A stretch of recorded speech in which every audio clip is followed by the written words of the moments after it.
തിരുവനന്തപുരം പേട്ടയിൽ നിന്ന് 2 വയസ്സുകാരിയെ തട്ടിക്കൊണ്ടുപോയി 13 മണിക്കൂർ പിന്നിട്ടിട്ടും തുമ്പ് കിട്ടാത്ത പോലീസ്. ഓൾ സെയിൻസ് കോളേജിനടുത്ത് മാതാപിതാക്കളോടൊപ്പം ഉറങ്ങിക്കിടന്ന കുട്ടിയെയാണ് തട്ടിക്കൊണ്ടുപോയത്.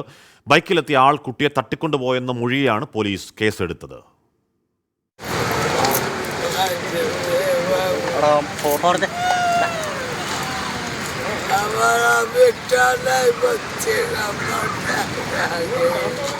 പോലീസിന്റെ സകല സംവിധാനങ്ങളും ഉണർന്നു പ്രവർത്തിക്കുന്ന തലസ്ഥാന നഗരത്തിലെ പ്രധാന ഭാഗമാണ് ഓൾ സെയിൻസ് ജംഗ്ഷൻ. ഇവിടെ തേൻ വിൽപ്പനയ്ക്കെത്തിയ ബീഹാർ സ്വദേശികളായ അമർദ്വീപ് റമീന ദേവി ദമ്പതികളുടെ മകൾ മേരിയെയാണ് കാണാതായത്. പോലീസ് എഫ്ഐആർ പ്രകാരം സംഭവം ഇങ്ങനെ: സഹോദരങ്ങൾക്കും മാതാപിതാക്കൾക്കുമൊപ്പം റോഡിന് സമീപത്തെ തുറസായ സ്ഥലത്താണ് മേരി കിടന്നിരുന്നത്. രാത്രി 12 മണിക്കും 1 മണിക്കുമിടയിൽ സഹോദരങ്ങൾ ബഹളമുണ്ടാക്കിയത് കേട്ട് മാതാപിതാക്കൾ ഉണർന്നു നോക്കുമ്പോൾ 2 വയസ്സുകാരി മേരി സ്ഥലത്തില്ല.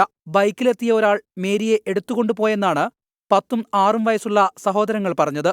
स्कूटर वाला उधर स्कूटर वाला रोक के बहुत रात था तो हम सब सोचा नहीं कुछ करेगा तो हम सो गया ना तो मैं बहन को ले गई. തുടർന്ന് കുടുംബം പേട്ട പോലീസിലെത്തി പരാതി നൽകി.